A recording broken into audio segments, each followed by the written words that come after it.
Assalamualaikum warahmatullahi wabarakatuh. Halo semua. Di sini saya akan menjelaskan tentang kearifan lokal Desa Campang 3 dalam memahami penerapan nilai-nilai Pancasila dalam kehidupan sehari-hari. Sebagai tugas akhir dari mata kuliah Pancasila dengan dosen pengampu yaitu Ibu Supia MPD.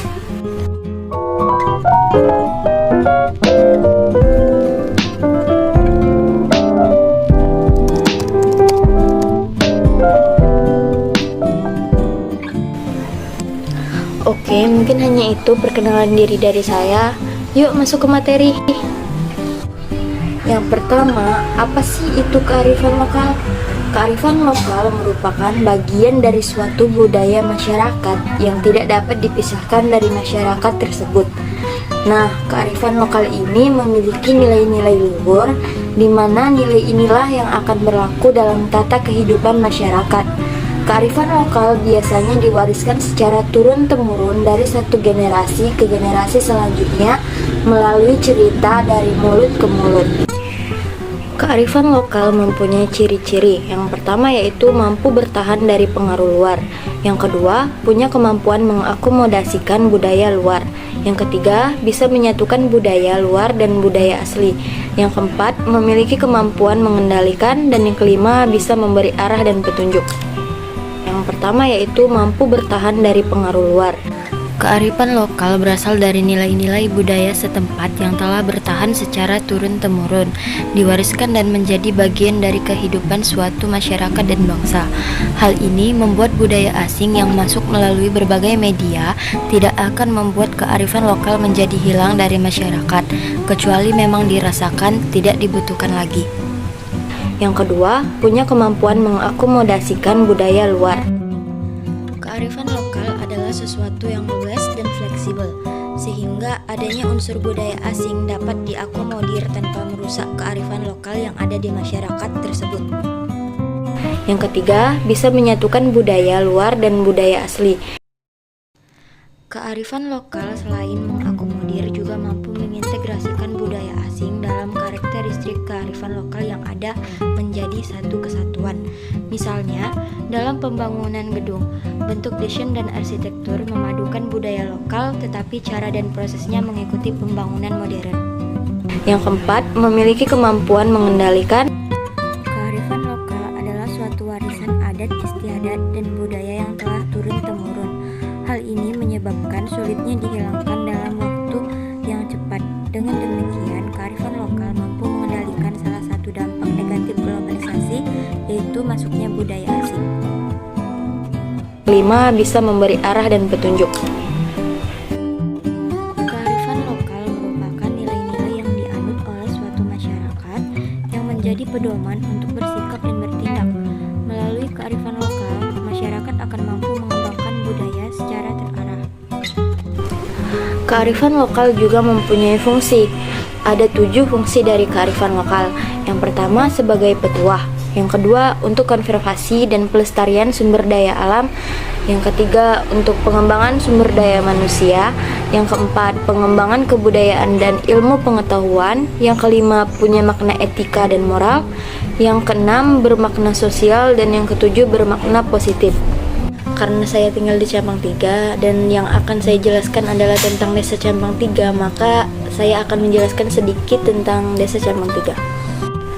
Mungkin banyak orang yang masih asing dengan desa yang satu ini, yaitu Desa Campang 3. Desa Campang 3 adalah sebuah dusun yang terletak sekitar 130 km dari kota Palembang.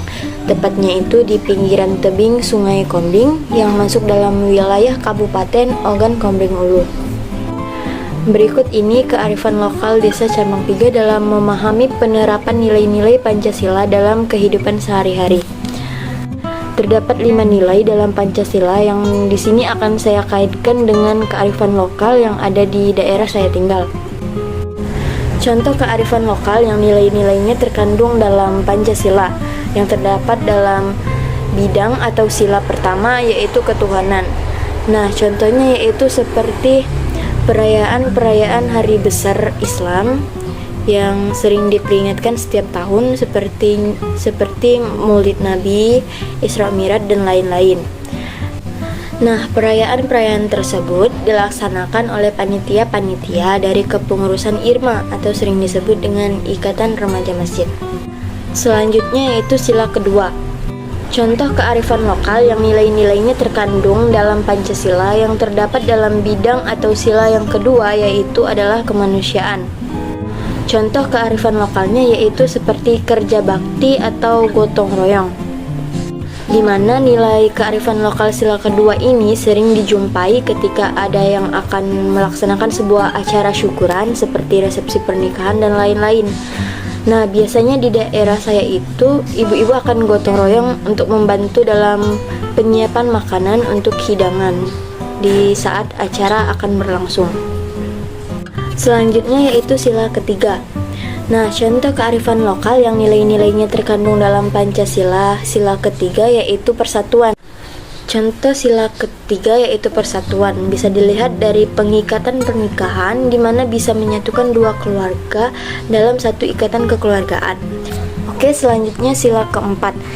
Contoh kearifan lokal yang terkandung dalam bidang atau sila keempat dalam Pancasila yaitu demokrasi, di mana kearifan lokal ini seperti halnya pemilihan kepala desa, kepala suku, ataupun kepala adat. Selanjutnya yaitu sila kelima. Contoh kearifan lokal yang nilainya terkandung dalam sila kelima yaitu keadilan, di mana kita wajib mendapatkan suatu keadilan dengan cara tidak membeda-bedakan satu sama lain dalam pelayanan apapun.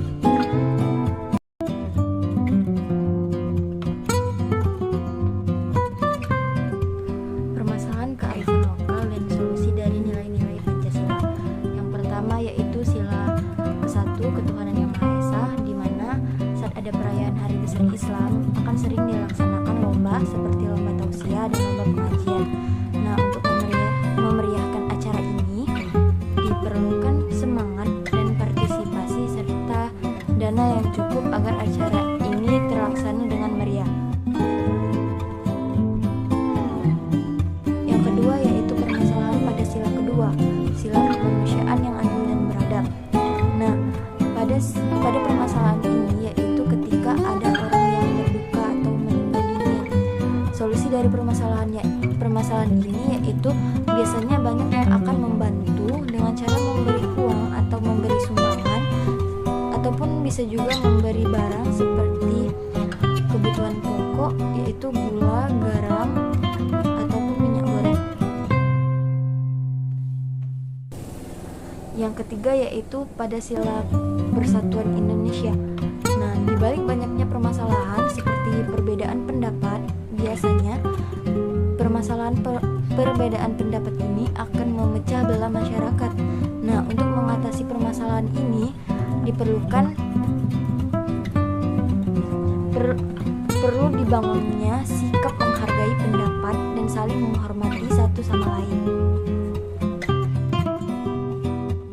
Selanjutnya yaitu permasalahan yang keempat. Nah, permasalahan yang terjadi pada sila keempat biasanya terjadi ketika dikeluarkannya peraturan-peraturan terbaru oleh kepala dusun. Nah, masalah ini seperti kurangnya kesadaran masyarakat untuk mengikuti aturan-aturan itu. Nah, solusi atas permasalahan ini hendaknya dimusyawarahkan kembali antara masyarakat dan ketua dusun tersebut. Apa yang menjadi sebab akibat dirubahnya atau dibuatnya peraturan itu? Nah, ada baiknya untuk dimusyawarahkan kembali agar masyarakat bisa lebih memahami dan bisa mengikuti aturan tersebut. Baiklah, selanjutnya yaitu permasalahan yang kelima pada sila keadilan sosial bagi seluruh rakyat Indonesia.